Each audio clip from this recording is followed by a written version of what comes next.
बिंदु संख्या 5 बंबई पूरे भारत का व्यापार केंद्र। 35 इस तथ्य को स्वीकार किया जाना चाहिए कि बंबई सारे भारत का व्यापार केंद्र है, किंतु इस तर्क को कैसे स्वीकार किया जाए कि केवल इसी बात के आधार पर यह कहा जाने लगे कि महाराष्ट्र बंबई पर अपना दावा नहीं कर सकता। हर पत्तन जिस देश या प्रदेश में वह स्थित है, उसके आसपास के ही नहीं दूर दूर के इलाकों को भी सेवा करता है। इस आधार पर कोई यह नहीं कह सकता है कि जिस देश में वह पत्तन स्थित है, वह देश उस पत्तन को अपना इलाका नहीं मान सकता। स्विट्जरलैंड में कोई पत्तन नहीं है, वह या जो जर्मनी, इटली के या फ्रांस के पत्तनों का उपयोग करता है। क्या इसलिए स्विट्जरलैंड उन पत्तनों पर जर्मनी, इटली या फ्रांस के भौगोलिक अथवा प्रादेशिक अधिकार को मानने से इनकार कर सकता है?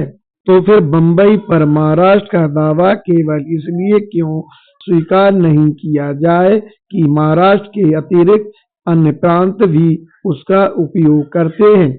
हाँ, वह स्थिति दूसरी होगी जब महाराष्ट्र को यह अधिकार मिल जाए कि वह इस पत्तन को गैर महाराष्ट्रियों के लिए बंद कर दें। संविधान के अनुसार उसे इस बात का अधिकार नहीं होगा।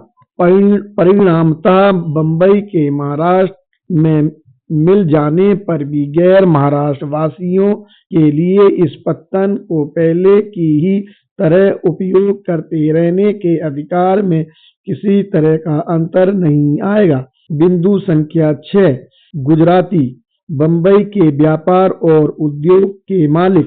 36 यह तथ्य स्वीकार है कि गुजरातियों का व्यापार पर एकाधिकार है, पर जैसा कि पहले बताया जा चुका है, यह भी सही है कि उनका यह एकाधिकार केवल इसलिए संभव हुआ है क्योंकि ईस्ट इंडिया कंपनी ने उन्हें बंबई में बसाने के लिए कुछ विशेषाधिकार दिए थे। उन विशेषाधिकारों के फलस्वरूप ही उन्होंने बहुत लाभ कमाया। बंबई में व्यापार और उद्योग किसने खड़े किए और बनवाए, यह विषय ऐसा है जिसके लिए अधिक अनुसंधान की आवश्यकता नहीं है। गुजरातियों ने ही बंबई में व्यापार शुरू किया और उद्योग लगाए, इस कथन का वस्तुतः कोई आधार नहीं है। व्यापार और उद्योग धंधा तो यूरोप वासियों ने शुरू किया, न कि गुजरातियों ने। फिर जो लोग बार बार यही रट लगाते रहते हैं, उन्हें अपना दावा दोहराने से पहले एक बार the Times of India directory देख लेनी चाहिए। गुजरातियों ने तो केवल सौदागरों का काम किया है। सौदागर होने में और उद्योगपति होने में बड़ा फर्क है। 37 जब एक बार यह तय हो गया कि बंबई महाराष्ट्र का ही हिस्सा है, तो फिर बंबई को महाराष्ट्र प्रांत में मिलाने के दावे को इस दलील से खारिज नहीं किया जा सकता कि बंबई के व्यापार और उद्योगों के मालिक गुजराती हैं। मान लो कोई व्यक्ति अपनी जमीन किसी के पास गिरवी रखे और वह ऋणदाता उस जमीन पर किसी प्रकार का टिकाऊ ढांचा खड़ा कर ले, तो केवल इस आधार पर उस ऋणी व्यक्ति को उस जमीन पर दावा हट नहीं जाता। मान लो गुजरातियों ने ही बंबई में व्यापार और उद्योग लगाए, तब भी क्या बंबई पर उनके दावे को जमीन गिरवी रखने वाले की तुलना में स्वीकार किया जा सकता है? 38 बंबई को महाराष्ट्र में मिलाया जाना चाहिए या नहीं? इस समस्या को हल करते समय मेरी समझ में बंबई में किसने व्यापार और उद्योग स्थापित किए, यह प्रश्न उठाना बेमानी होगा। व्यापार और उद्योग पर एकाधिकार के सवाल पर आधारित यह तर्क वास्तव में एक राजनीतिक दलील भर है। इसका मतलब तो यह हुआ कि मालिकों को मजदूरों पर हुकूमत करने का हक है, न कि मजदूरों को मालिकों पर। जो लोग इस तरह की दलील देते हैं, वे शायद यह नहीं जानते कि वे किसकी मुखालफत कर रहे हैं। क्या वे इस दलील को केवल बम्बई तक ही सीमित रखना चाहते हैं या यह भी चाहते हैं कि उनका यही तर्क और जगह भी लागू हो। 39 ऐसा कोई कारण दिखाई नहीं देता जिसकी वजह से यह कहा जा सके कि इस तर्क को अन्यत्र सार्वभौमिक तर्क के रूप में स्वीकार नहीं किया जा सकता। जिस तरह बम्बई शहर का समाज मालिकों और मजदूरों के रूप में या पूंजीपतियों और वेतनभोगियों के रूप में बटा हुआ है, वही स्थिति गुजरात में या कहें भारत के सभी प्रांतों में पाई जाती है। यदि बम्बई के मालिकों और पूंजीपतियों को केवल इस तर्क पर संरक्षण मिलता है कि महाराष्ट्रवासी तो मजदूर वर्ग में आते हैं, इसलिए बम्बई को महाराष्ट्र में न मिलने दिया जाए, तो फिर ये तर्कदाता गुजरात के मजदूर वर्ग से गुजरात के ही पूंजीपतियों को बचाने के लिए कौन सा रास्ता सुझाएंगे। वकील और दांत वाला जैसे गुजराती प्रोफेसर लोग बम्बई के गुजराती पूंजीपतियों के समर्थन में सिर खुजला खुजला कर जो दलीलें खोज रहे हैं, क्या उन्होंने कभी यह सोचने का भी कष्ट किया है कि गुजरात में ही वहां के मेहनतकश वर्ग से गुजराती पूंजीपतियों को किन तौर तरीकों से बचाया जाए? क्या वे यह सुझाव देना चाहेंगे कि वयस्क मताधिकार की पद्धति को समाप्त कर दिया जाए? यदि वे मुख्यतः बम्बई के ही गुजराती पूंजीपतियों को बचाना न चाहकर सामान्यतः सभी पूंजीपतियों को बचाना ही चाहते हैं, तब तो केवल यही एक रास्ता है। 40 हाँ, एक तर्क ऐसा है जिस पर ये प्रोफेसर लोग जोर दे सकते हैं, वह यह है कि जब बम्बई महाराष्ट्र में सम्मिलित हो जाए तो बहुसंख्यक महाराष्ट्रवासी बम्बई के इन गुजराती पूंजीपतियों से भेदभाव बरतेंगे। इस प्रकार के तर्क के पीछे छिपी हुई भावना को समझा जा सकता है, किंतु इस तर्क को आगे करने वालों को दो बातें याद रखनी चाहिए। का महाराष्ट्र ही केवल ऐसा स्थान नहीं है जहां इस प्रकार की स्थिति उत्पन्न हो सकती है, ऐसी स्थिति तो कहीं भी उठ खड़ी हो सकती है। मैं बिहार का उदाहरण देना चाहता हूँ। बिहार में कोयला पाया जाता है, कोयला मिलने वाली जमीनें बिहार की हैं, किंतु कोयले की खानों के मालिक गुजराती, कठियावाड़ी और यूरोपवासी हैं। क्या इस बात की संभावना नजर नहीं आती कि बिहार वासी इन गुजराती और कठियावाड़ी कोयला मालिकों से भी भेदभाव बरतेंगे? क्या कोयला पाए जाने वाले इन इलाकों को बिहार प्रांत से अलग करके कठियावाड़ी और गुजराती कोयला मालिकों के हित में इनका एक अलग प्रांत बनाया जा सकता है? हाँ, भारत का संविधान बनाते समय इस संभावना को ध्यान में रखा गया है कि कहीं भी अल्पसंख्यकों के प्रति भेदभाव पनप सकता है और इसलिए उसमें ऐसा न होने देने के लिए पर्याप्त प्रावधान किया गया है। मूल अधिकार दिए गए हैं, भेदभाव मिटाने के और क्षतिपूर्ति के प्रावधान है। इसके अतिरिक्त उच्च न्यायालय तो हैं ही जिनमें ये अधिकार अंतर्निहित है कि यदि किसी नागरिक को कोई व्यक्ति या सरकार किसी प्रकार की हानि पहुंचाए, उसके प्रति अन्याय करे या उसे परेशान करे, तो उनके खिलाफ याचिका दर्ज कराने पर उन्हें ऐसा करने से रोका या दंडित किया जा सकता है। भेदभाव की आशंका के खिलाफ बम्बई के व्यापारी और उद्योगपति और क्या बचाव के साधन पाना चाहते हैं? बिंदु संख्या 7 बम्बई की अतिरिक्त आय पर महाराष्ट्र की दृष्टि। 41 महाराष्ट्र वासियों की दृष्टि बम्बई की अतिरिक्त आय पर है। यह आरोप लगाने से पहले यह तो सिद्ध हो जाना चाहिए कि बम्बई अतिरिक्त आय वाला शहर है। वैसी आमद की जो बात उठी है वह वास्तव में लेखे जोखे की गड़बड़ी का नतीजा है।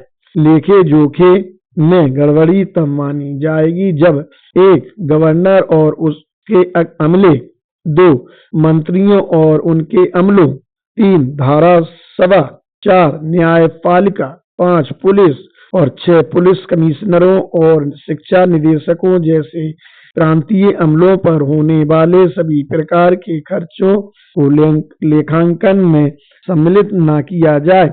यदि इन मदों पर होने वाले व्यय को भी जोड़ा जाए तो मुझे नहीं लगता कि कराधान की वर्तमान दरों के आधार पर बम्बई को अतिरिक्त आय वाला शहर करार दिया जा सकता है। इसे तर्काभास ही माना जाएगा कि बम्बई के लिए इन मदों पर होने वाले खर्च को तो महाराष्ट्र के नाम चढ़ाया जाता है और बम्बई को इनसे मुक्त रखते हुए यह घोषित किया जाता है और तर्क दिया जाता है कि बम्बई की आय उस पर होने वाले व्यय से अधिक है। 42 महाराष्ट्रीय बम्बई को महाराष्ट्र में इसलिए मिलाना चाहते हैं क्योंकि वे बम्बई के अतिरिक्त राजस्व को अपने उपयोग में लाना चाहते हैं। यह कथन न केवल गलत है वरन महाराष्ट्र वासियों की नीयत पर भी शक पैदा करने वाला है। क्या वास्तव में उनकी नीयत खराब है? इसका उत्तर मेरे पास नहीं है, किंतु मैं इतना जरूर जानता हूँ कि उनका समाज व्यवसायी मनोवृत्ति वाला नहीं है। कुछ अन्य समुदायों की तरह वे पैसे को दांत से नहीं पकड़ते। मैं उन लोगों में से एक हूँ जो यह मानते हैं कि यही सबसे बड़ा गुण भी है। उन्होंने रुपयों पैसे को कभी देवता की तरह नहीं पूजा। ऐसा करना उनकी संस्कृति का हिस्सा नहीं है। इसलिए तो उनके प्रांत में बाहर वाले समुदाय आते गए और वहाँ के व्यापार और उद्योग के मालिक बन बैठे। मैं यह बात साबित कर चुका हूँ कि बम्बई वास्तव में अतिरिक्त आय वाला शहर नहीं है और न ही उनकी दृष्टि इस अतिरिक्त आय पर गड़ी हुई है। 43 किंतु मान लो महाराष्ट्र वासियों की नीयत यही है तो भी इसमें दोष कहाँ है? बम्बई की अतिरिक्त आय पर अन्य प्रांतों के लोगों की अपेक्षा उनका दावा अधिक कारगर है क्योंकि वहाँ के व्यापार और उद्योगों की उन्नति के लिए मजदूरों की पूर्ति करने में उनका योगदान सर्वाधिक रहा है और भविष्य में भी रहेगा। कोई भी प्रतिष्ठित अर्थशास्त्री इस बात को नकार नहीं सकता कि पूंजी लगाने वालों का उत्पादित संपत्ति पर जितना अधिकार होता है उससे अधिक नहीं तो कम से कम बराबर का अधिकार तो मजदूर वर्ग का भी होता ही है। 44 दूसरी बात यह है कि बम्बई की अतिरिक्त आय का उपभोग केवल महाराष्ट्र वासी ही नहीं करते, पूरा भारत करता है। आयकर अधिकार आदि के रूप में बम्बई से जो आमदनी केंद्र सरकार को होती है वह सब केंद्र सरकार द्वारा अखिल भारतीय कार्यों के लिए खर्च की जाती है और इस तरह अन्य सभी प्रांत उससे लाभ उठाते हैं। यदि बम्बई की अतिरिक्त आय को संयुक्त प्रांत वाले, बिहार वाले, असम वाले, उड़ीसा वाले, पश्चिम बंगाल वाले, पूर्वी पंजाब वाले और मद्रास वाले हजम कर जाते हैं तो प्रोफेसर वकील के कान पर जूं तक नहीं रेंगती। बस उन्हें आपत्ति है तो केवल इस बात से कि उसका कुछ हिस्सा महाराष्ट्र वासियों को क्यों मिले, तब वे शोर मचाने लगते हैं। इसे तर्कपूर्ण नहीं माना जा सकता। इससे तो केवल उनकी महाराष्ट्र वासियों के प्रति घृणा ही झलकती है।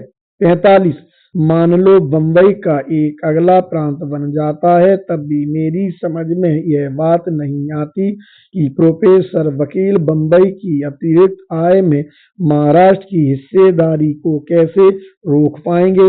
यदि बम्बई से आयकर अधिकार आदि के रूप में आमदनी होगी और ऐसी स्थिति में प्रत्यक्ष रूप से या अप्रत्यक्ष रूप से बम्बई से प्राप्त राजस्व का कुछ हिस्सा महाराष्ट्र को अवश्य मिलेगा। मैं ऊपर बता ही चुका हूँ कि प्रोफेसर वकील के तर्क में सार कम है, दुर्भावना या ईर्ष्या भाव अधिक। बिंदु संख्या 8 और 9 बम्बई को महाराष्ट्र में सम्मिलित करने के प्रस्ताव के विपक्ष में दी जाने वाली आम दलीलें। 46 अब मैं उन दलीलों का विवेचन करूंगा जिन पर प्रोफेसर दांतवाला और प्रोफेसर धीवाला जोर देते हैं। उनके तर्क वितर्क तो भाषावार प्रांतों के निर्माण के सिद्धांत के मूल पर ही कुठाराघात करने वाले हैं। इसी वजह से मुझे इस ज्ञापन के भाग 1 में ही उन पर विचार करना चाहिए था, पर चूंकि उनको तर्कों का लक्ष्य बंबई को महाराष्ट्र में सम्मिलित न करने देना है, इसलिए मैंने भी यह उचित समझा कि ज्ञापन के इसी भाग में उन पर विचार किया जाए। 43 दोनों प्रोफेसरों के तर्कों का सार यह है कि भाषावार प्रांतों का गठन ठीक नहीं है। भाषावार प्रांतों के गठन के खिलाफ यह जो आवाज उठी है उसे उठाने में बहुत देर कर दी गई।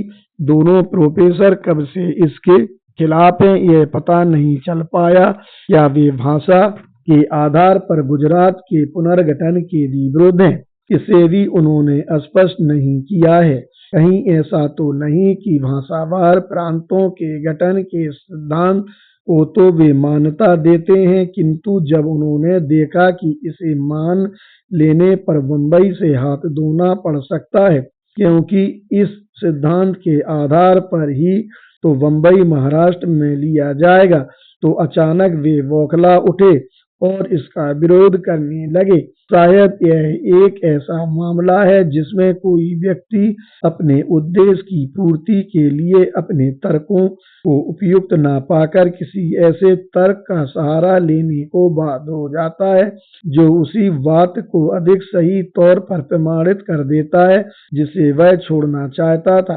फिर भी यहाँ उनके तर्क के सार का परीक्षण करने को तैयार हूँ। 48 प्रोफेसर दांतवाला ने भाषावार प्रांतों के निर्माण के खिलाफ अपने मत की पुष्टि के लिए लॉर्ड एक्टन का सहारा लेते हुए उनकी प्रसिद्ध पुस्तक the history of freedom and other essays में संकलित एसेज ऑन नेशनलिटी से निम्नलिखित उद्धरण दिया है। जिस तरह समाज लोगों से मिलकर बनता है, उसी तरह सब जीवन की यह आवश्यक और शर्त है कि एक राज्य में विभिन्न राष्ट्र मिलकर एक हो जाएं। 49 खेद है कि उपर्युक्त उद्धरण लॉर्ड एक्टन की छवि को पूरी तरह गलत ढंग से प्रस्तुत करता है। इस उद्धरण में एक पूरे अनुच्छेद की कुछ आरंभिक पंक्तियां ही दी गई हैं। पूरा अनुच्छेद यह है, जिस तरह समाज लोगों से मिलकर बनता है, उसी तरह सब जीवन की यह एक आवश्यक शर्त है कि एक राज्य भी विभिन्न राज्य मिलकर एक हो जाएं। हीन प्रजातियां राजनीतिक संघ के रूप में बौद्धिक स्तर पर श्रेष्ठ प्रजातियों के साथ रहते हुए अपना विकास करती हैं। लुप्त होते और क्षीण होते राष्ट्रों में नवीन और जीवंत राष्ट्रों का स्पर्श पाकर नए जीवन का संचार होने लगता है। जिन राष्ट्रों में या तो निरंकुशता के मर्यादाहीन प्रभाव के कारण या लोकतंत्र के विघटनकारी तत्वों के कारण संगठन शक्ति और शासन की क्षमता लुप्त हो जाती है, जब वे किसी सबल और विकृत प्रजाति के अनुशासन के तले आ जाते हैं, तो उनमें वे शक्तियां पुनः जाग उठती हैं। केवल एक शासन के अधीन रहकर ही यह उर्वरक और संजीवनी प्रक्रिया फलित होती है। राज के कड़ाह में ही पत्र पककर यह अवलेह तैयार होता है, जिसका सेवन कर कोई राष्ट्र शक्तिशाली और ज्ञानवान हो जाता है और तब वह उन्हें मानवता के किसी अन्य अंश में संचारित कर सकता है। 50 यह समझ पाना मुश्किल है कि प्रोफेसर दांतवाला ने उस अनुच्छेद के शेष अंश को उद्धृत क्यों नहीं किया। मैं यह नहीं मानता कि सत्य को छिपाने और झूठ की फसल उगाने के लिए ऐसा कदम जानबूझकर उठाया गया है। तथ्य यह है कि इस आंशिक उद्धरण से लॉर्ड एक्टन का कथन सही रूप में प्रस्तुत नहीं हो सकता है। मैं यह समझाने में अक्षम हूँ कि प्रोफेसर दांतवाला ने इस उद्धृत क्यों किया। बिल्कुल साफ बात है कि यदि हीन प्रजातियों और श्रेष्ठ प्रजातियों के साथ मिला दिया जाए तो हीन प्रजातियों में परिष्कार हो सकता है, किंतु प्रश्न तो यह है कि किसे हीन माना जाए और किसे श्रेष्ठ। क्या गुजराती महाराष्ट्रवासियों से हीन है या महाराष्ट्रवासी गुजरातियों से हीन है? दूसरी बात यह है कि गुजरातियों और महाराष्ट्रवासियों के बीच संसर्ग की वह कड़ी कौन सी है जो दोनों को एकाकार कर सके? प्रोफेसर दांतवाला ने शायद इस प्रश्न पर विचार नहीं किया है। उन्होंने तो लॉर्ड एक्टन के निबंध में एक दो वाक्य देखे और बस झपट पड़े उस अंश पर। हो सकता है इसका कारण यह रहा हो कि उनके तर्क की पुष्टि के लिए और कोई सामग्री उपलब्ध थी ही नहीं। बात तो बस इतनी भर है कि इस अनुच्छेद में ऐसी कोई बात नहीं कही गई है जो भाषावार प्रांतों के गठन के सिद्धांत से मेल खाती हो। 51 प्रोफेसर दांतवाला की दलीलों के बारे में बस इतना कहना पर्याप्त होगा। अब मैं प्रोफेसर घीवाला द्वारा प्रतिपादित विचारों का परीक्षण करूंगा। प्रोफेसर घीवाला ने भी अपने अभिमत की पुष्टि के लिए लॉर्ड एक्टन के कथन का सहारा लिया है। उन्होंने भी उपर्युक्त लेख का ही उद्धरण दिया है। उद्धरण वाला अनुच्छेद इस प्रकार है: राष्ट्रीयता के अधिकारों का सबसे बड़ा शत्रु राष्ट्रीयता का आधुनिक सिद्धांत ही है। सैद्धांतिक स्तर पर राज्य और राष्ट्र दोनों को समानुरूपी मान लेने से व्यवहारिक स्तर पर उस राज्य की सीमाओं में पाई जाने वाली अन्य सभी राष्ट्रीयताओं के स्तर को अधीनस्थ स्तर पर ला दिया जाता है। यह सिद्धांत अन्य राष्ट्रीयताओं को शासक राष्ट्र जो स्वयं राज्य बन जाता है की बराबरी का दर्जा नहीं देता, क्योंकि बराबरी का दर्जा देने पर तो वह राज्य फिर एक राष्ट्र नहीं रह पाएगा और तब एक राज्य एक राष्ट्र के सिद्धांत में विरोधाभास नजर आने लगेगा। इसलिए उस प्रभुत्व संपन्न निकाय में जिसमें समुदाय के सभी अधिकारों पर दावा बना रहता है, मानवता और सभ्यता की मात्रा के अनुसार हीन प्रजातियों को या तो निर्मूल कर दिया जाता है या उन्हें गुलाम बना दिया जाता है या बहिष्कृत कर दिया जाता है या फिर पराधीनता के स्तर पर ले आया जाता है। 52 मेरे लिए यह समझना मुश्किल है कि विद्वान प्रोफेसर ने अपने विचारों की पुष्टि के लिए लॉर्ड एक्टन के नाम को क्यों घसीटा है। उपर्युक्त अनुच्छेद तो उनकी मान्यता की तनिक भी पुष्टि नहीं करता। नहीं लगता हो सकता है कि एक बात उनके मन में घर कर गई हो। उन्होंने सोचा होगा कि यदि बंबई महाराष्ट्र में सम्मिलित हो गया तो उस प्रांत में दो राष्ट्रीयताएं हो जाएंगी, एक मराठी भाषियों की और दूसरी गुजराती भाषियों की। चूंकि मराठी भाषी वर्ग शासक वर्ग होगा, इसलिए वह गुजराती भाषी वर्ग को अधीनस्थ स्तर पर ले आएगा। केवल इसी बात को पुष्ट करने के लिए उन्होंने लॉर्ड एक्टन के उपर्युक्त कथन को उद्धृत करना उचित समझा होगा। ऐसी संभावना के लिए पूरी गुंजाइश है।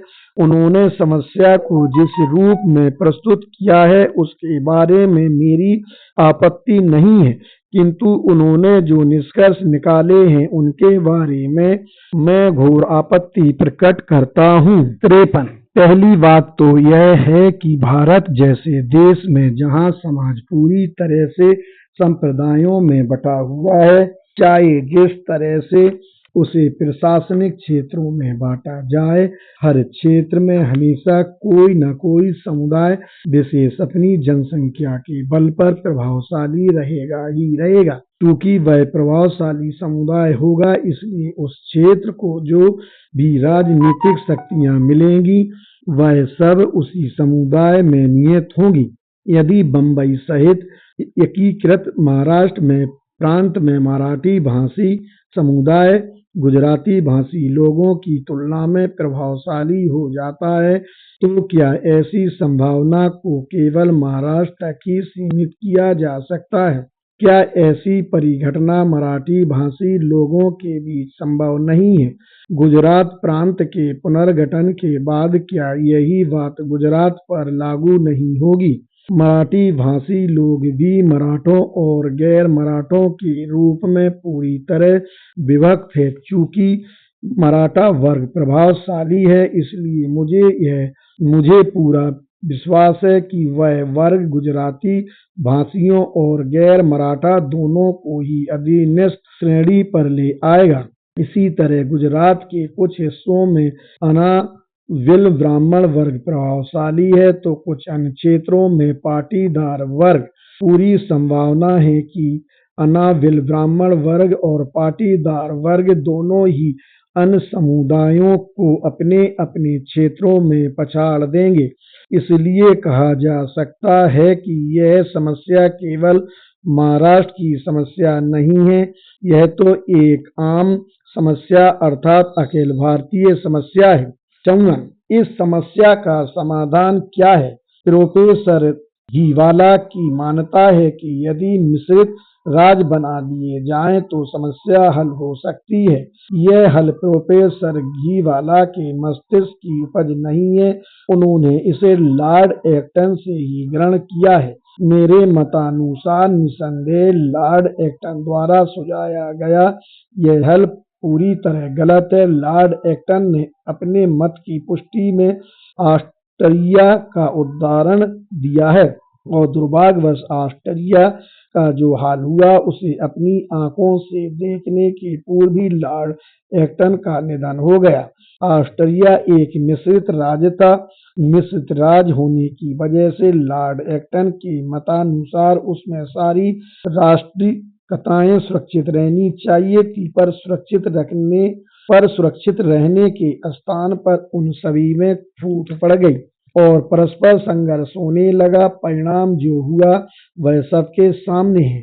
ऑस्ट्रिया खंड खंड होकर बिखर गया। वास्तविक हल मिश्रित राज्य में निहित नहीं है, वह तो निहित है निरपेक्ष राज्य में, जिसमें जनता के हाथ में सत्ता नहीं होती, जनता के नाम पर सत्ता का खेल चलता रहता है। क्या प्रोफेसर घीवाला इस हल को अपनाने के लिए तैयार हैं? उनका क्या उत्तर होगा, इसे बताने की आवश्यकता नहीं है। 55 दूसरी बात यह है कि प्रोफेसर घीवाला ने राष्ट्रीयता की परिभाषा को उलझा दिया है। एक और वे इस शब्द का प्रयोग सामाजिक अर्थ में करते हैं, दूसरी ओर इसी को वे विधिक और राजनीतिक अर्थों में भी स्वीकार करते हैं। भाषावार प्रांतों के प्रसंग में भी लोग राष्ट्रीयता का नाम बार बार दोहराते हैं। सब इस शब्द का प्रयोग केवल गैर विधिक और गैर राजनीतिक अर्थों में होता है। मेरी योजना में किसी पृथक प्रांतीय राष्ट्रीयता के विकास के लिए गुंजाइश नहीं है। जब कभी अंकुरित होने के लक्षण नजर आए तो उसे नोच डालने में कोई दोष नहीं होगा। भाषावार प्रांतों की चर्चा करते समय सामान्यतः यह सुझाव दिया जाता है कि प्रांतों की भाषाओं को वहाँ की राजभाषाएं बनाया जाए। यदि यह प्रस्ताव मान भी लिया जाता है तो भी उन प्रांतों के साथ प्रभुत्व संपन्नता का वह विशेषण चस्पा नहीं किया जा सकता जो स्वतंत्र राष्ट्रों के साथ जुड़ा होता है। 56 वास्तव में प्रोफेसर घीवाला क्या चाहते हैं, इसे समझना मुश्किल है। मोटे तौर पर वे दो बातें चाहते हैं, एक मिश्रित राज्य बनाए जाएं, दो वे यह भी चाहते हैं कि प्रभावशाली वर्ग इस स्थिति में ना पहुंच पाए कि वह उन छोटे छोटे वर्गों को अधीनता की श्रेणी में ले आए। इस लक्ष्य को प्राप्त करने में भाषावार प्रांतों का गठन किस प्रकार आड़े आ सकता है, इसे मैं नहीं समझ पाया हूँ, क्योंकि भाषाओं के आधार पर प्रांतों का गठन हो जाने के बाद ही का सभी प्रांतों में विभिन्न समुदायों का घालमेल बना रहेगा।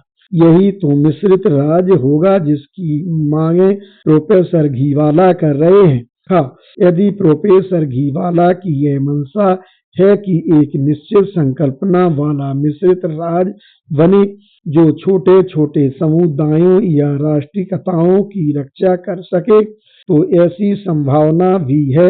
ऐसा राज्य उन्हें निश्चय ही केंद्र स्तर पर मिलेगा।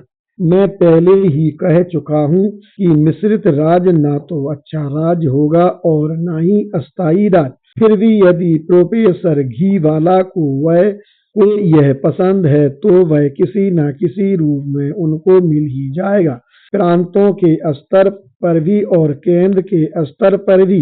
प्रांतों में उसका स्वरूप विभिन्न समुदायों के रूप में होगा और केंद्र में विभिन्न प्रांतों के प्रतिनिधियों के रूप में। 57 उनके दूसरे लक्ष्य के बारे में कहूँ तो कह सकता हूँ कि दूसरी सुरक्षा उपलब्ध होगी। पहली सुरक्षा इस तरह से कि उनकी योजना के अनुसार ही नागरिकों को वह मिश्रित राज्य के रूप में उपलब्ध होगी। दूसरी यह कि पूरे देश में समान नागरिकता लागू होगी। प्रांतीय नागरिकता का प्रावधान नहीं होगा। महाराष्ट्र में बसे गुजराती भाषी को नागरिकता संबंधी वे सभी अधिकारी उपलब्ध होंगे जो किसी मराठी भाषी को महाराष्ट्र में उपलब्ध हैं। इन तथ्यों के परिप्रेक्ष्य में प्रोफेसर घीवाला के भाषा पर आधारित प्रांतों के गठन पर क्या आपत्ति हो सकती है। 58 प्रोफेसर घीवाला ने दो अन्य सुझाव भी दिए हैं। एक, यदि प्रांतों का पुनर्गठन किया ही जाना है तो वह तार्किक आधार पर होना चाहिए न कि भाषाई आधार पर। और दो, राष्ट्रीयता को निजी वस्तु बनाया जाए। 59 भाषा के आधार पर प्रांतों के पुनर्गठन की तुलना में आर्थिक आधार पर तार्किक आधार कहने का अभिप्राय यही है। प्रांतों के पुनर्गठन की बात करना ऊपरी तौर पर अधिक वैज्ञानिक लगता है, पर मेरे मतानुसार भाषावार प्रांतों का पुनर्गठन अवैज्ञानिक माने जाने के बावजूद भारत के आर्थिक संसाधनों के तार्किक उपयोग के मार्ग में कैसे बाधक होगा, यह स्पष्ट नहीं किया गया है। प्रांतीय सीमाएं होती हैं आर्थिक संसाधनों के समुचित उपयोग में। ये सीमाएं आर्थिक स्तर पर बाधाएं नहीं डालती। यदि स्थिति यह होती कि भाषावार प्रांतों के निर्माण की योजना शरारत भरी अर्थात हानिकारक है, किंतु ऐसी स्थिति तो है नहीं। जब तक भाषावार प्रांतों को इस बात की इजाजत नहीं दी जाती कि वे उस प्रांत में पाए जाने वाले संसाधनों का किसी भी सक्षम और इच्छुक व्यक्ति, संस्था या निकाय द्वारा दोहन किए जाने पर रोक लगा सके, तब तक तो भाषावार प्रांत वे सभी लाभ देते रहेंगे जो कोई भी तार्किक दृष्टि से गठित प्रांत दे सकता है। 60 राष्ट्रीयता को निजी वस्तु बनाने और उसे धर्म के समान ही दर्जा देने के प्रस्ताव को अति आदर्शवादी किंतु अव्यवहारिक मानते हुए रद्द कर दिया जाना चाहिए। इसे मान लेने पर अनेक प्रकार की प्रशासनिक कठिनाइयां या समस्याएं उभर आने का खतरा है। ऐसा तभी संभव है जब सारा संसार एक हो जाए और मानव मात्र उसके नागरिक बन जाएं। वसुधैव कुटुंबकम। ऐसी स्थिति में राष्ट्रीयता स्वतः ही लुप्त हो जाएगी, क्योंकि जब उसकी उपयोगिता रहेगी ही नहीं। 61 अब तक मैंने केवल उन लोगों के अभिमतों पर ही विचार किया है जो बंबई को महाराष्ट्र में मिलाने के पक्षपाती हैं। मैंने तो उन पर विचार केवल इसलिए किया है ताकि मैं सामान्य जनता को उनके बहकावे में आकर गुमराह होने से बचा सकूं। ऐसा होने की पूरी संभावना दो कारणों से नजर आ रही थी। एक, जिन लोगों ने ये दलीलें दी हैं वे साधारण लोग नहीं हैं, विश्वविद्यालय के प्रोफेसर हैं। दो, जब प्रोफेसर गाडगिल ने बंबई को महाराष्ट्र में सम्मिलित करने का प्रस्ताव रखा, इसके बाद ही ये प्रोफेसर लोग मुखर हुए। दुर्भाग्यवश प्रोफेसर गाडगिल के विरोधियों के तर्कों को काटने के लिए अभी तक कोई व्यक्ति सामने नहीं आया।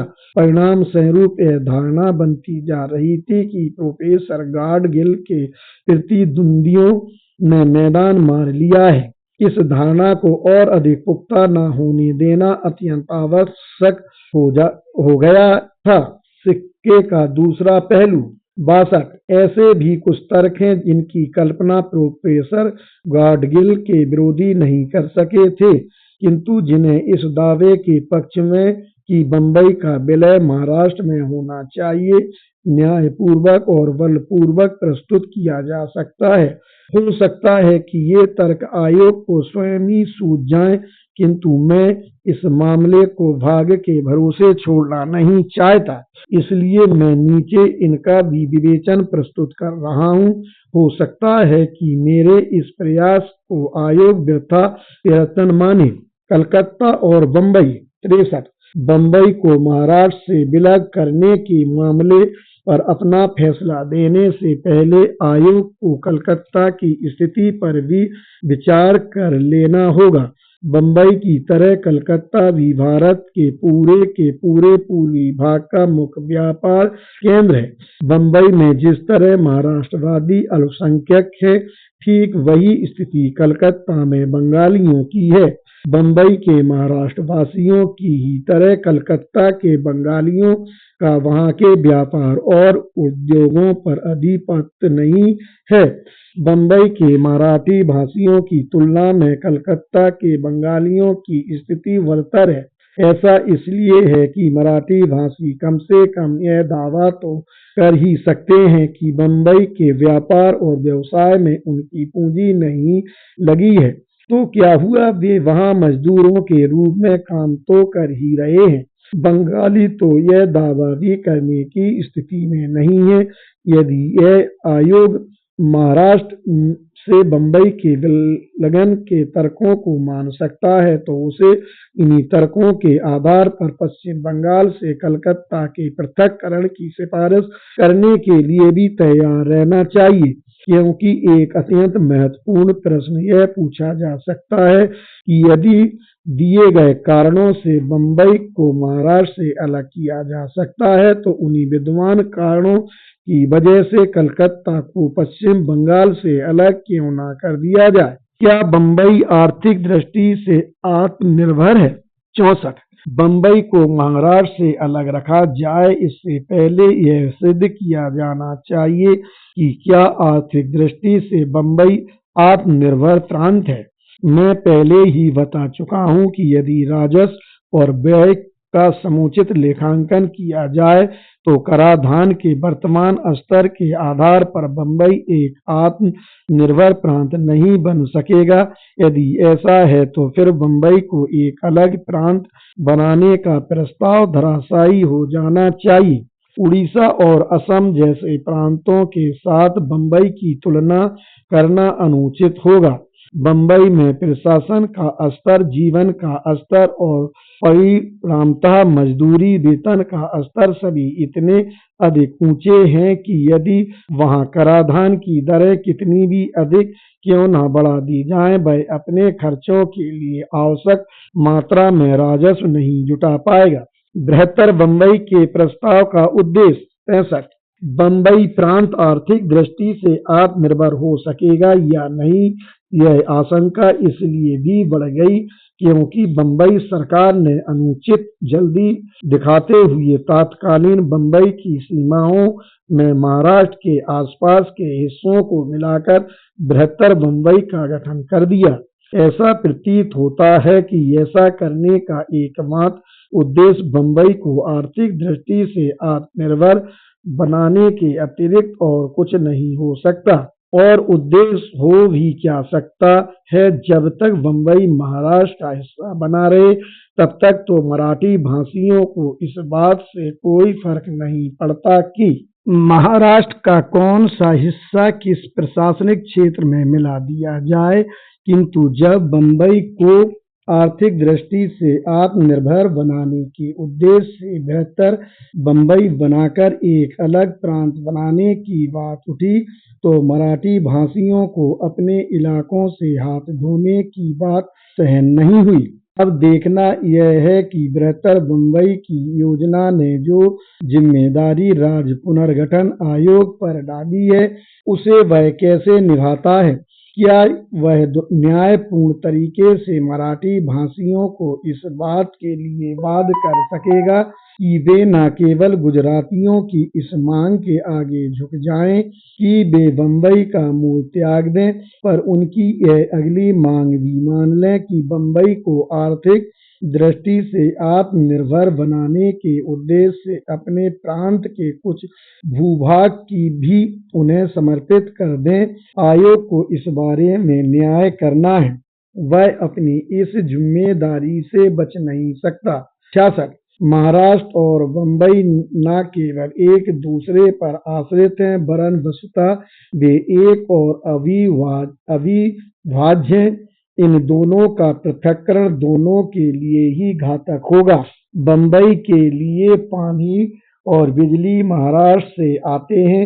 महाराष्ट्र का बुद्धिजीवी वर्ग बम्बई में बसा हुआ है। बम्बई को महाराष्ट्र से काटकर अलग करने की बात बम्बई के आर्थिक जीवन को अनिश्चित या संकटपूर्ण बना देगी।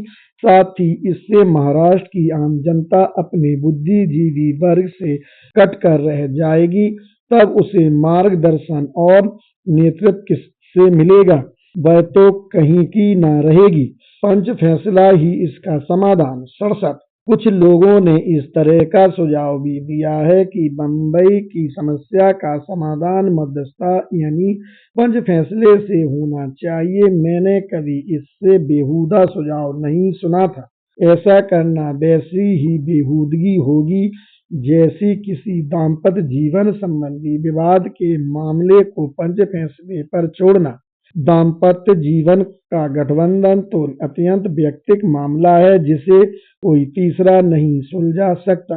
बाइबल की उक्ति का प्रयोग करूं तो कह सकता हूं कि बम्बई और महाराष्ट्र को तो ईश्वर ने ही मिलाया है, अर्थात इन दोनों का जन्म जन्मांतरों का संबंध है। कोई भी मध्यस्थ इन्हें विलग नहीं कर सकता।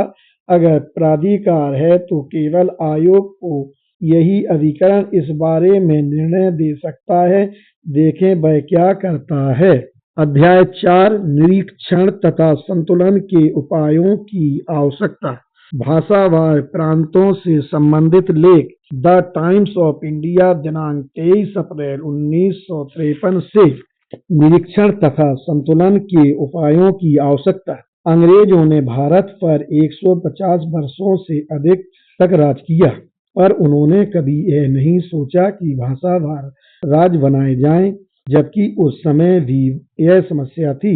बहुभाषी क्षेत्रों की सांस्कृतिक लालसा जानकर उस पर अमल करने की अपेक्षा उनकी अधिक रुचि केवल इस बात में थी कि प्रशासन स्थायी हो और पूरे देश में कानून और व्यवस्था बनी रहे। यह सही है कि उनके राज के अंतिम दिनों में उन्होंने भी यह महसूस किया कि उन्होंने जो प्रशासनिक व्यवस्था कायम की है उसमें भाषाओं के लिहाज से भी कुछ न कुछ तालमेल होना आवश्यक है। कम से कम उन क्षेत्रों में तो किया जाना ही चाहिए जहां भाषाओं की भिन्नता होने से उनमें परस्पर कशमकश दिखाई पड़ती है। इसलिए शायद भारत छोड़कर जाने से पहले उन्होंने बंगाल, बिहार और उड़ीसा जैसे भाषा पर आधारित राज्य बना दिए। मान लो यदि वे हमें छोड़कर न जाते और हम पर राज करते ही रहते तो वे अन्य क्षेत्रों को भी तार्किक दृष्टि से भाषावार राज्यों के रूप में पुनर्गठित करते। अंग्रेजों ने भाषावार प्रांतों के निर्माण की बात सोची। इसके बहुत पहले ही श्री गांधी के नेतृत्व में कांग्रेस ने सन 1920 में अपना जो संविधान बनाया वह भाषावार प्रांतों पर आधारित था।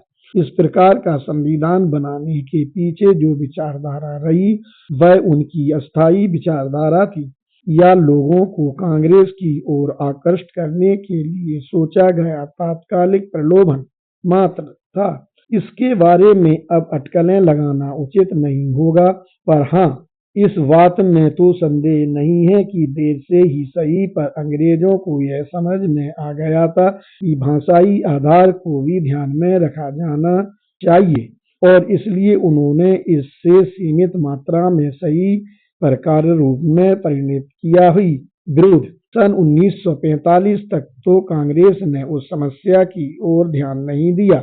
जो 1920 में बने संविधान के अनुसार उसने स्वयं पैदा की थी।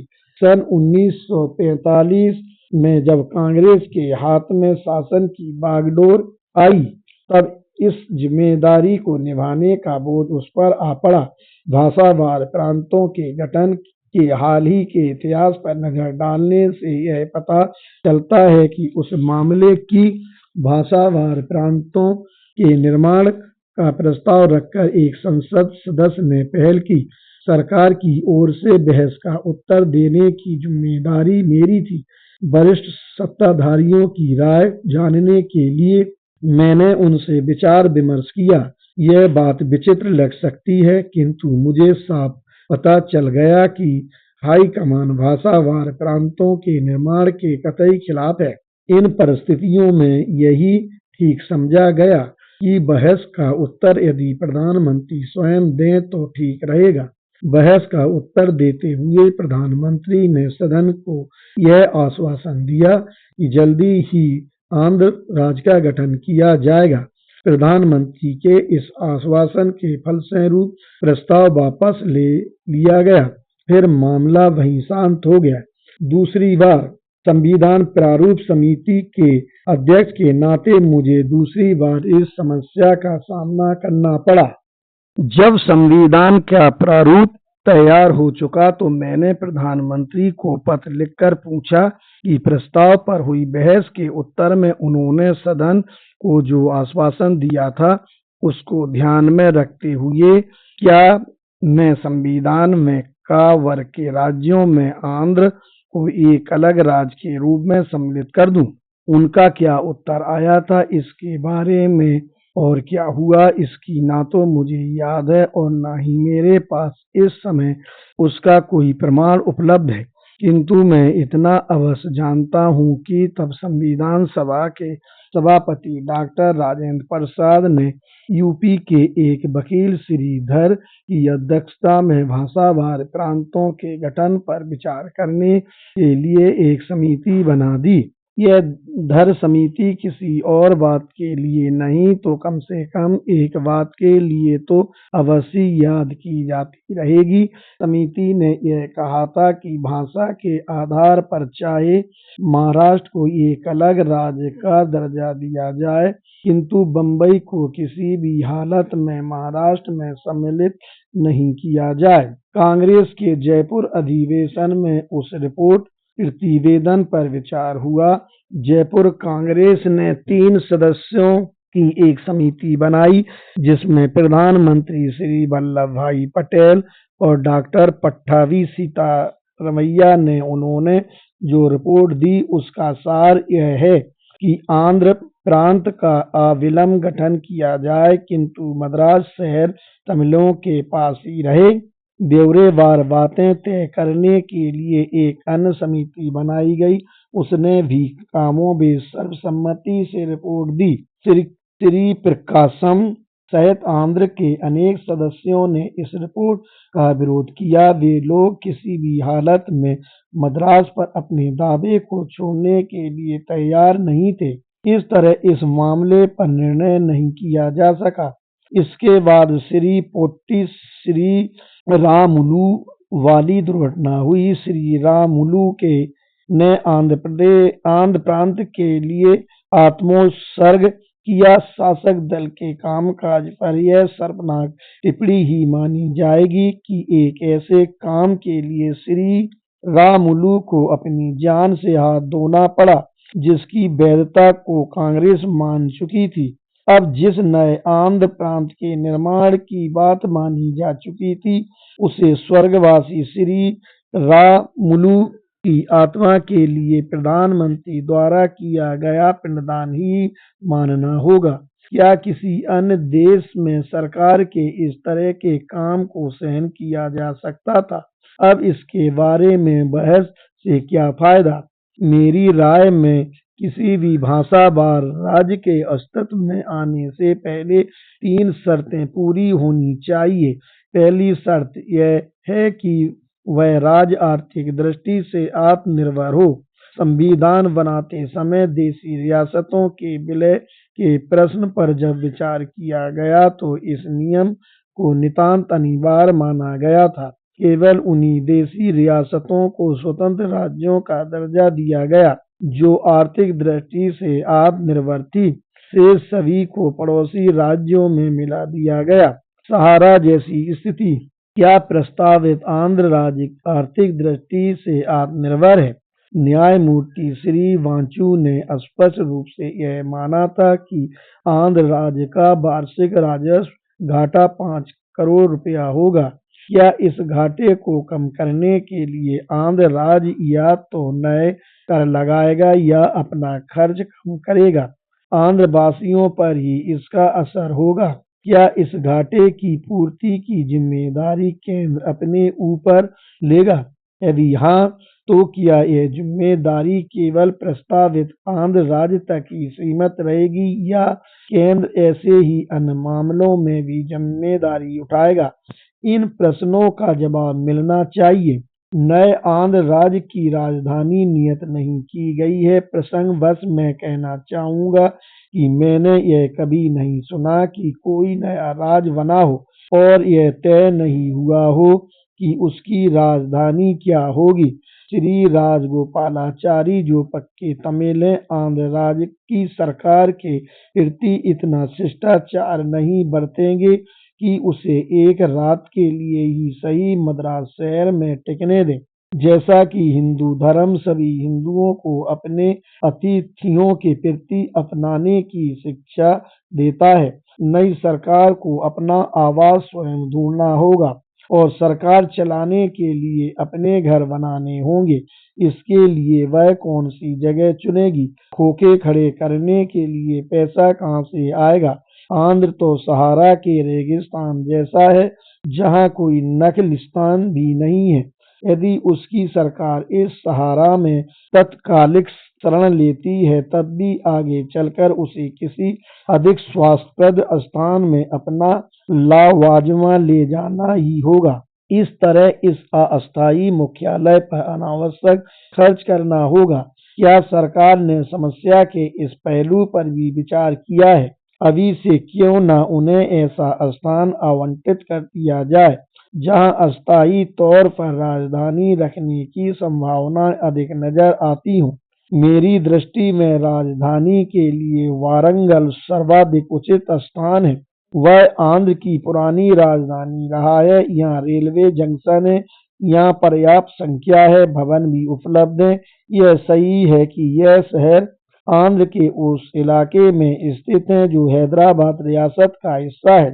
सैद्धांतिक दृष्टि से तो यह होना चाहिए था कि विशालकाय और अष्टावक्र जैसे आकार वाली हैदराबाद रियासत का विभाजन किया जाता और अलग से एक पूर्ण आंध्र राज्य बनाया जाता। किंतु यदि प्रधानमंत्री को इस प्रस्ताव पर अपनी अंतरात्मा की प्रेरणा से कोई आपत्ति है तो क्या वे हैदराबाद रियासत के आंध्र वाले तेलुगी भाषी हिस्से में एक अंतःक्षेत्र इनक्लेव बनाकर उसे नए आंध्र राज्य में नहीं मिला सकते? इस तरह वारंगल का मामला सुलझ सकता है। अतः क्षेत्र बनाना भारत में कोई नई घटना नहीं होगी, किंतु प्रधानमंत्री तो हैदराबाद में हैं और कश्मीर में भी विधि के विधान के विपरीत काम करने को कटिबद्ध हैं। मुझे विश्वास है कि उन्हें शीघ्र ही इसके परिणामों से सीख मिल जाएगी, किंतु प्रधानमंत्री तो हैदराबाद में और कश्मीर में भी विधि के विधान के विपरीत काम करने को कटिबद्ध हैं। मुझे विश्वास है कि उन्हें शीघ्र ही इसके परिणामों से सीख मिल जाएगी। पहली शर्त, यह केवल संयोग है। मुख्य बात तो यह है कि भाषा पर आधारित राज्य को आर्थिक दृष्टि से आत्मनिर्भर होना चाहिए। भाषावार राज्य के गठन का यह पहला विचारणीय बिंदु है। दूसरा बिंदु यह होगा कि हम इस बात का पूर्वानुमान लगा सकें कि भाषावार प्रांत में क्या होने वाला है। दुर्भाग्यवश किसी ने भारत की जनसंख्या के स्वरूप का सर्वेक्षण करने की ओर ध्यान नहीं दिया है। जनगणना की रिपोर्ट से हमें केवल इतना पता चलता है कि हिंदू कितने हैं, मुसलमान कितने हैं। यहूदियों और ईसाइयों की संख्या कितनी है, या फिर हम यह जान सकते हैं कि अछूतों की संख्या अमुक अमुक है। ये रिपोर्ट केवल हमारी इतनी जानकारी बढ़ाती है कि भारत में ये धर्म प्रचलित हैं। धर्मों की संख्या जान लेने के अतिरिक्त इस प्रकार की सूचना का और कोई महत्व नहीं है। हम तो यह जानना चाहते हैं कि ये रिपोर्ट हमें यह बताए कि भिन्न भिन्न भाषा क्षेत्रों में जातियों का विभाजन कैसा है, किंतु इनमें इस प्रकार की सूचना उपलब्ध नहीं होती। हमें अपने ज्ञान और जानकारी पर ही भरोसा करना पड़ता है। यदि यह कहूँ कि किसी भाषा क्षेत्र में जातियों का विभाजन प्रायः इस तरह का होता है, अर्थात उसमें एक या दो बहुसंख्यक धनी जातियां होती हैं और कुछ थोड़ी जातियां होती हैं। धनी जातियों के काबू में रहते हुए आश्रित जीवन व्यतीत करती हैं। सामुदायिक या जातिगत बनावट में कुछ उदाहरण प्रस्तुत करूं। पंजाब की बनावट देखें। पूरे इलाके में जाटों का प्रभुत्व है। अछूत वर्ग के लोग उनके अधीन और उन पर आश्रित हैं। आंध्र का उदाहरण लें। पूरे भाषा क्षेत्र में 2 या 3 बड़े समुदाय छाए हुए हैं। वे या तो रेड्डी हैं या कम्मा और कापू। वे सारी जमीन के मालिक हैं। सारे सरकारी पदों पर वे दिखाई देते हैं या फिर सारा व्यवसाय उनके हाथों में है। अछूत उन्हीं के सहारे अपनी गुजर बसर करते हैं। महाराष्ट्र की स्थिति देखें तो पूरे महाराष्ट्र के हर गांव में आपको मराठे भरपूर संख्या में मिलेंगे। वहां ब्राह्मणों, गुर्जरों, कोलियों और अछूतों की स्थिति दयनीय है। कभी समय था जब ब्राह्मण और बनिए निर्भीक जीवन यापन करते थे, किंतु अब समय बदल गया है। श्री गांधी की हत्या के बाद ब्राह्मण और बनिए मराठों से छिपे छिपे रहते हैं और वे भागकर कस्बों और शहरों में बस गए हैं, क्योंकि वहां वे अपने आप को अधिक सुरक्षित महसूस करते हैं। केवल अभागे, अछूत, कोली और माली ही बहुमत वाले मराठा समुदाय के अत्याचारों को सहन करने के लिए गांवों में बच रहे हैं। इस जातिगत बनावट को जो अनदेखा करेगा वह स्वयं अपने जीवन को खतरे में डालने का जिम्मेदार होगा। भाषावार प्रांतों में छोटे छोटे समुदायों अर्थात अल्पसंख्यक जातियों का क्या भविष्य है? क्या वे विधायिका में चुने जाने की आशा रखें? क्या उन्हें राज सेवा में कोई पद मिलने की आशा है? उनकी आर्थिक उन्नति के लिए क्या कोई ध्यान देने वाला है? इन परिस्थितियों में भाषाई प्रांत के गठन का अर्थ होगा स्वराज्य को किसी एक बहुसंख्यक समुदाय के हाथों में सौंप देना। श्री गांधी के स्वराज्य की क्या दुर्दशा है। जो लोग समस्या के इस पहलू को नहीं समझते या समझना नहीं चाहते, वे इसे तभी भली भांति समझेंगे जब हम भाषाई राज जैसे शब्द का प्रयोग ना कर जाट राज, रेड्डी राज या मराठा राज कहेंगे। तीसरा मामला विचारणीय तीसरा मुद्दा यह है कि क्या भाषावार राज्यों के निर्माण का यह अर्थ लिया जाए कि एक भाषा बोलने वाले सभी लोगों को एक राज्य में इकट्ठा कर दिया जाएगा। क्या महाराष्ट्र राज्य में सभी मराठी भाषियों को एकत्रित किया जाना है? क्या सभी तेलुगु भाषी आंध्र क्षेत्रों को आंध्र राज्य में मिला दिया जाएगा? एकत्रीकरण का यह प्रश्न केवल नई इकाइयों से ही संबंधित नहीं है। इसका संबंध यूपी, बिहार और पश्चिमी बंगाल जैसे भाषा पर आधारित वर्तमान प्रांतों से भी है। जैसा कि यूपी के प्रसंग में हुआ है, सभी हिंदी भाषी लोगों को एक राज्य में समेकित करना क्यों आवश्यक है? जो ऐसे समेकन या एकत्रीकरण की मांग करते हैं, उनसे पूछा जाना चाहिए कि क्या वे अन्य राज्यों के साथ युद्ध करने जा रहे हैं। यदि समेकन से पृथकता का भाव पुष्ट होता हो तो आगे चलकर हमारा भारत ठीक उसी स्थिति में पहुंच जाएगा जैसी स्थिति इस देश की मौर्य साम्राज्य के पतन या बिखराव के बाद हुई थी। क्या भाग हमें उसी ओर धकेल रहा है? इसका यह अर्थ नहीं कि भाषावार प्रांतों के गठन का कोई औचित्य दिखाई नहीं देता। इसका तो अर्थ केवल इतना है कि भाषावार प्रांत का मुखौटा पहनकर कोई बहुसंख्यक समुदाय शक्ति का दुरुपयोग न करने पाए, अर्थात भाषावार प्रांतों के निर्माण के साथ ही उन पर निरीक्षण और नियंत्रण के उपाय भी सोचने होंगे।